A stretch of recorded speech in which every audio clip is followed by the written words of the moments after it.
Good evening, and welcome to the Obscura Institute. The lamps are lit, the archive is open, and tonight we draw a single file down from the shelves. File 7. The Disappearance of Flight MH370. Settle in, make yourself comfortable, and let us begin. Just before 1 in the morning, on the 8th of March 2014, a Boeing 777 lifted off from Kuala Lumpur into the dark. It was a routine flight, a red-eye run to Beijing that Malaysia Airlines had flown countless times. The aircraft was one of the safest wide-body jets ever built. Registration 9M MRO, 12 years old and without any serious trouble in its history. On board were 239 people, 227 passengers, 12 crew. Most were Chinese nationals heading home, the rest a scattering of the world: Malaysian, Indonesian, Australian, Indian, French, American, and more. Families, business travelers, a group of calligraphers, people who had chosen a night flight so they might sleep through it. In command was Captain Zahari Ahmad Shah, 52, from Penang. He had flown for the airline since 1981 and had something like 18,000 hours behind him. He was an instructor and examiner on this very type of aircraft, the sort of pilot other pilots trusted. Beside him sat First Officer Farik Abdul Hamid, 27, still finishing his training on the 777. This was near his first line duty without a supervising captain at his shoulder. The plane climbed to its cruising height, 35,000 feet, and settled into the smooth part of the night. On the ground, air traffic control passed it along the usual chain of handovers. Malaysian airspace was about to end and Vietnamese airspace to begin out over the South China Sea, at a navigational point called Igari, one of those invisible waypoints in the sky that exist only as coordinates and a name. At 19.5 minutes past 1, as the aircraft neared that boundary, the controller in Kuala Lumpur told the flight to contact the controllers in Ho Chi Minh City. The reply came back from the cockpit, calm and ordinary. "Good night, Malaysian 370. That was the last anyone heard. A small note here because it matters to how the story was told. In the first days after the disappearance, Malaysian officials quoted those final words as, "All right, good night." Weeks later, when they released the transcript, the wording had changed to, "Good night, Malaysian 370, the correct readback of the flight's call sign. The discrepancy was never explained.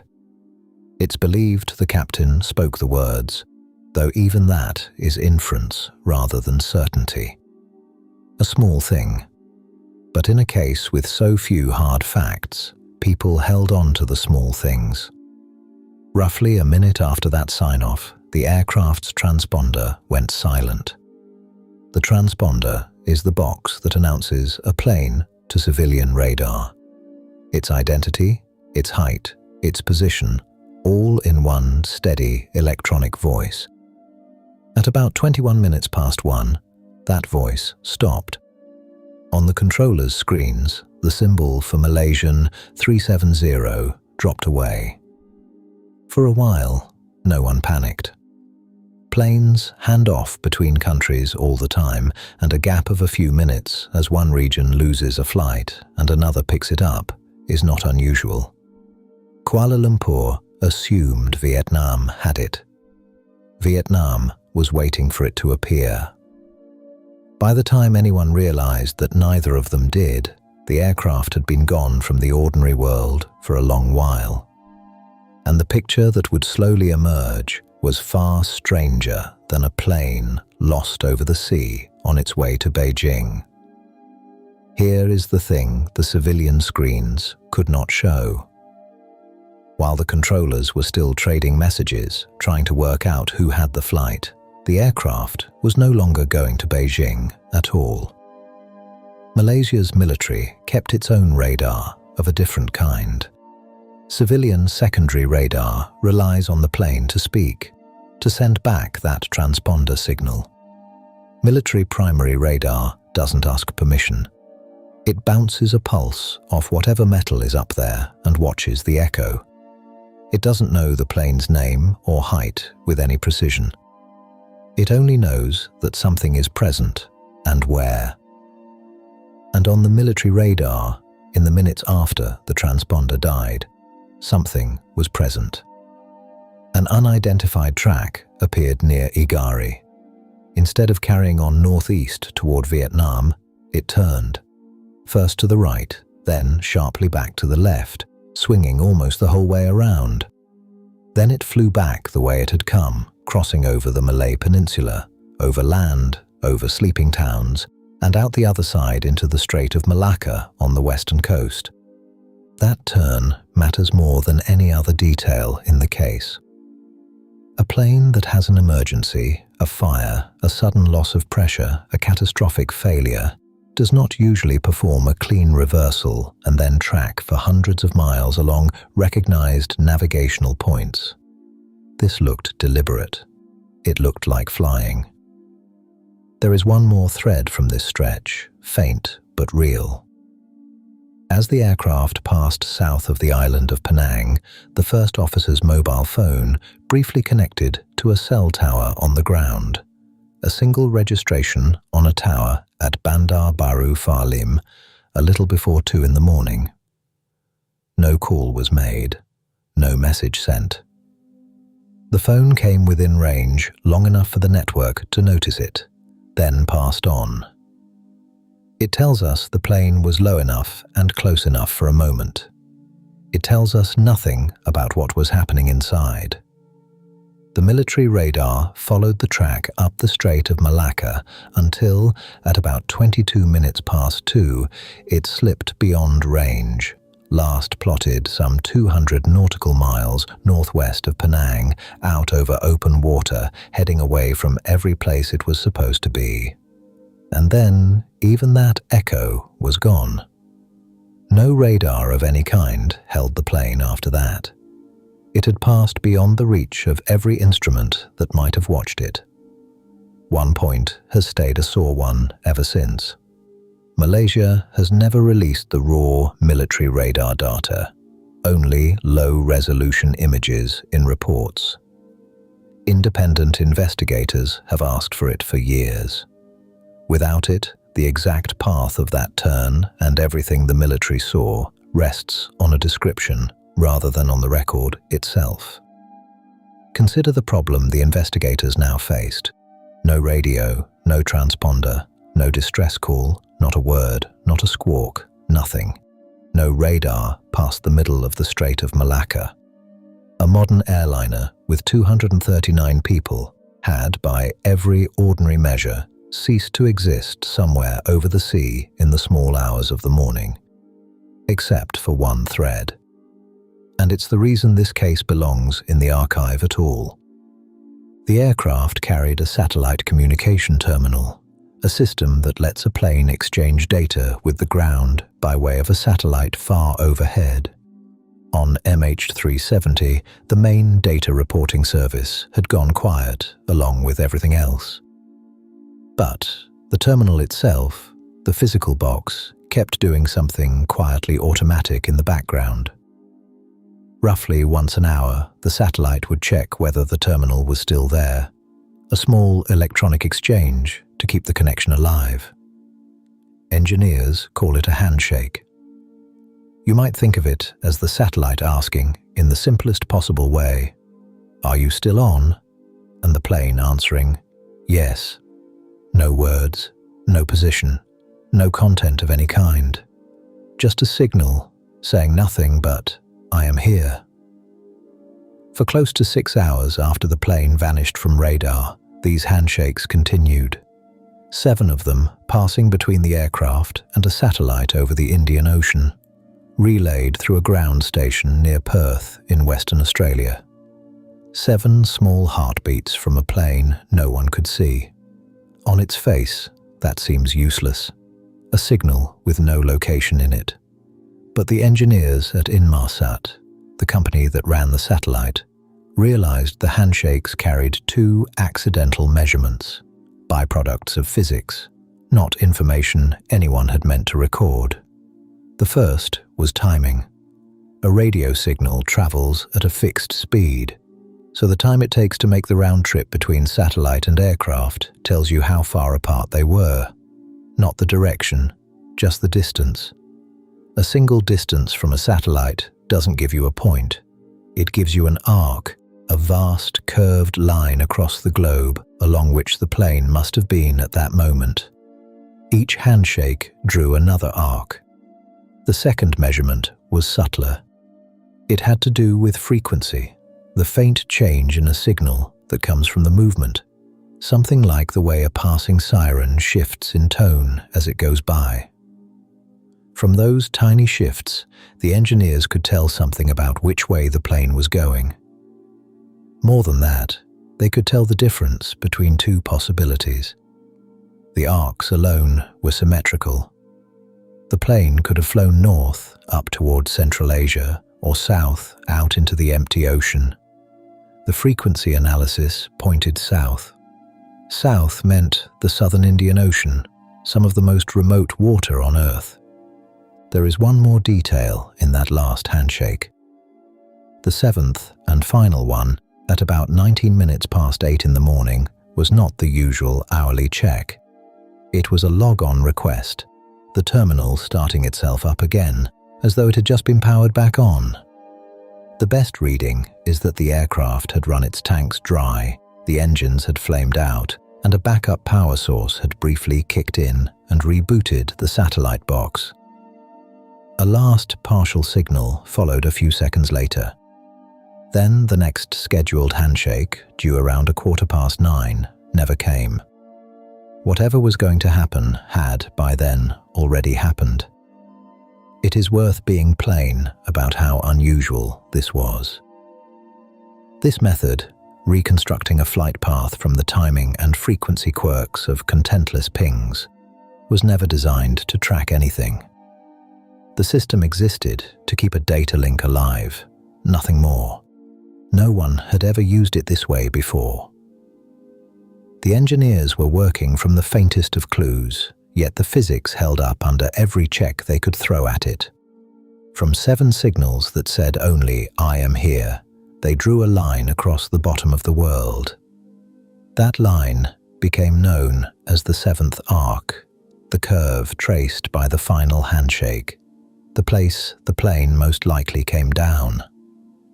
And it ran through one of the most forbidding stretches of water on Earth.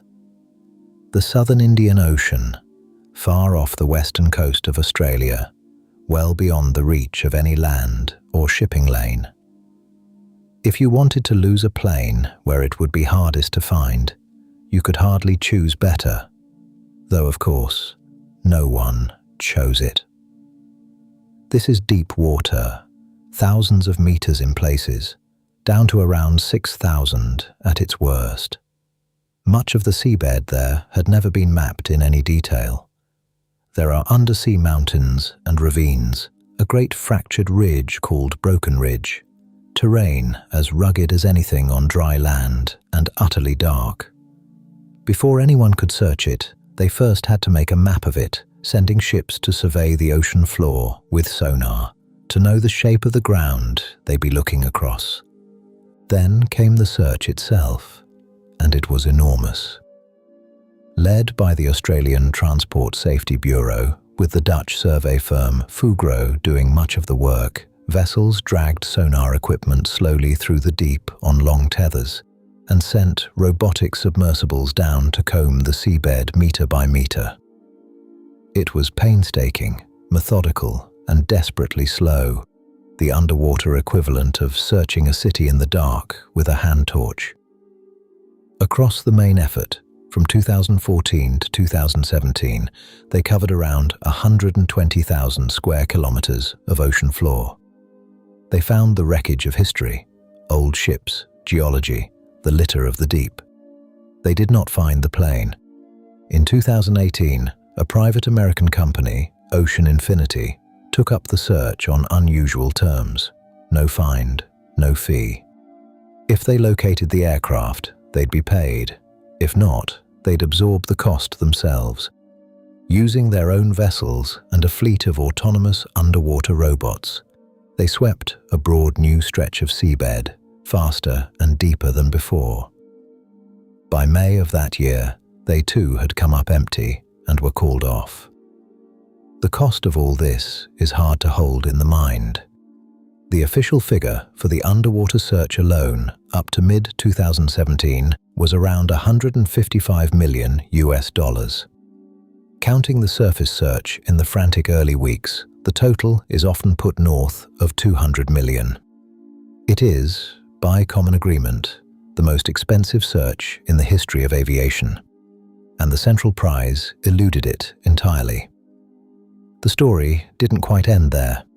In March 2025, Malaysia and Ocean Infinity signed a new agreement, again on no find, no fee terms, to search a fresh zone of about 15,000 square kilometers, refined from years of drift and satellite analysis.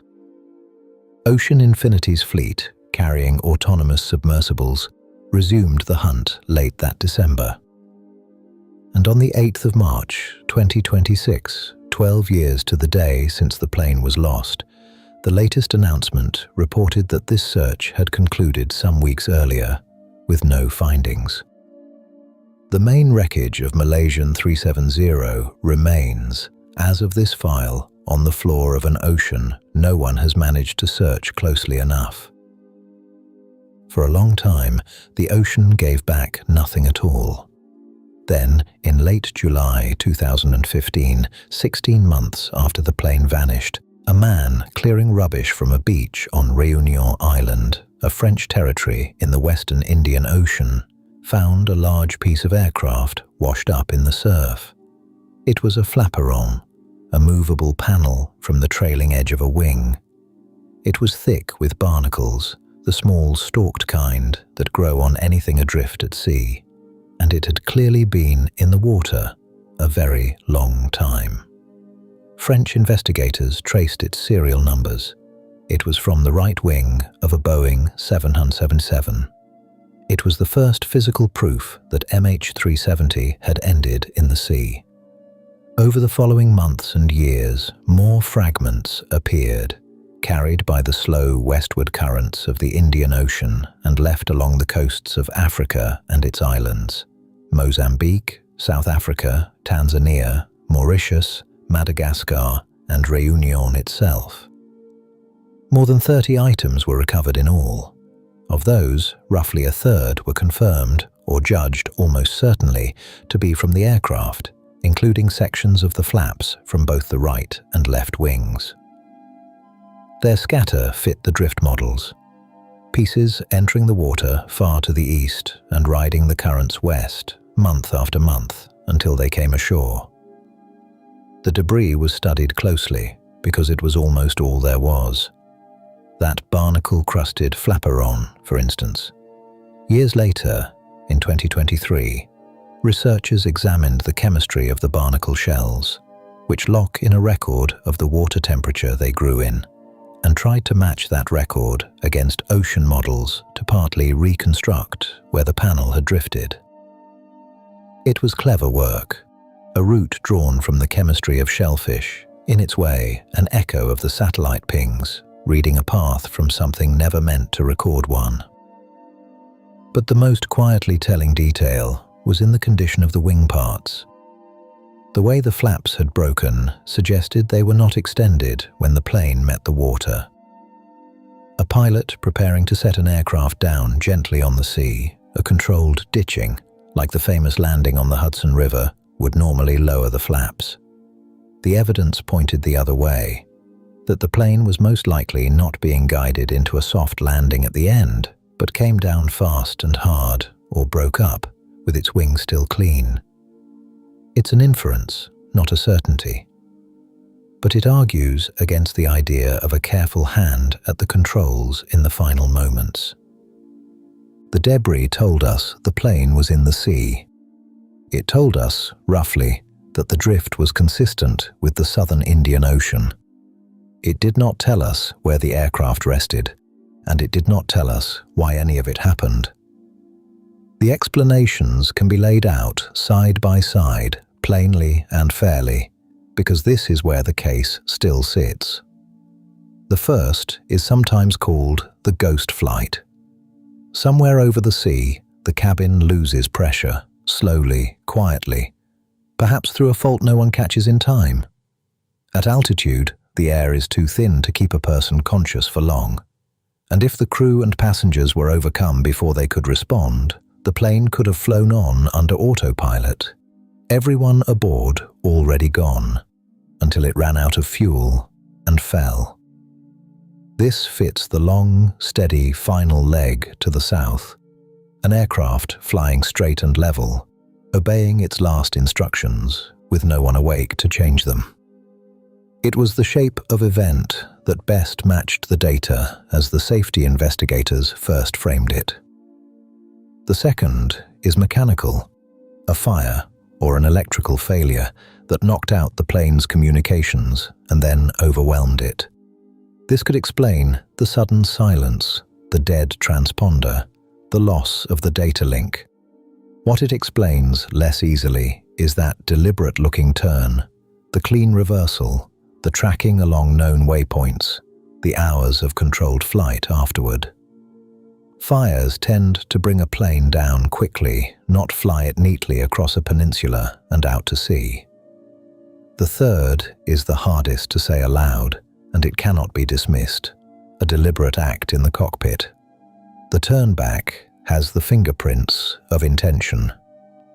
And investigators found, on a flight simulator the captain kept at home, a saved route that ran down into the southern Indian Ocean, broadly toward the region where the plane is thought to have ended. That detail has hung over the case ever since, but its meaning is genuinely disputed. A pilot may fly many routes on a home simulator. A saved path is not a plan, and it is not a confession. The captain's family, and many who knew him, reject the idea entirely, and no one has ever produced a motive. Weigh them honestly, and no single theory carries the day. Malaysia's final report, released in July 2018, declined to name a cause at all. It found no psychological red flags in either pilot. It judged that the turn was most likely made under manual control by a human hand, but stopped short of saying whose or why, and could not rule out interference by some third party. After 4 years, the official verdict was, in effect, that they did not know. And that is where the file rests. Not on a twist, not on a secret, but on an absence. We know the plane took off. We know it turned. We know it flew south for hours and came down in the sea, and that the ocean carried a few of its pieces to distant beaches. Everything between the last calm word from the cockpit and the final silent handshake, the how, and above all the why, remains beyond us. An airliner, 239 people, and an ocean that, so far, has kept its answer. Do you believe the main wreckage of MH370 will one day be found on the seabed? Or is it lost to the ocean for good? Tell us what you think below, and that is where we leave File 7 for tonight. Thank you for spending this quiet hour in the archive. If you enjoyed this case file, a like and a subscribe genuinely help the Institute grow, and turning on notifications means the next file finds you the moment it opens. The lamps will stay lit, and the Institute will be here whenever you wish to return. Until then, rest well.